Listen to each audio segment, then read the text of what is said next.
The Last Stand at Waterloo. After a year in exile, Napoleon Bonaparte returned to France.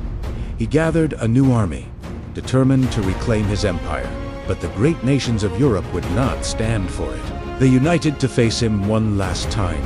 The British army, led by the Duke of Wellington, took up a strong position on a ridge near the village of Waterloo. He knew Napoleon was a brilliant commander, and he chose his ground carefully, using the natural slope of the land for protection.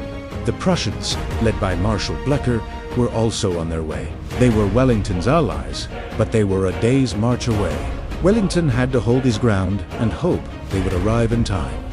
On the morning of June 18, 1815, a heavy rain had turned the fields to mud.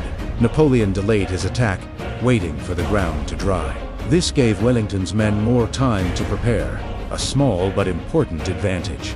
The battle began with a fierce French assault on the farm of Hougoumont, a strong point on Wellington's right flank. The battle raged all day, with the French attacking and the British holding firm.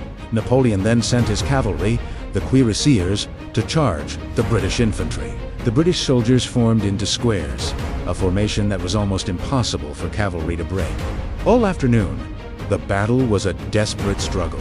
The French attacked again and again, but Wellington's line held. The British soldiers were exhausted, but they knew they had to hold on. They were waiting for the Prussians. Just as the sun began to set, the sound of cannon fire was heard in the distance. Marshal Blücher and his Prussians had arrived. They attacked the French right flank, a surprise that Napoleon had not expected. Napoleon made one last, desperate gamble. He sent his elite Imperial Guard to break the British line. But the Guard, who had never known defeat, were met with a devastating volley of fire.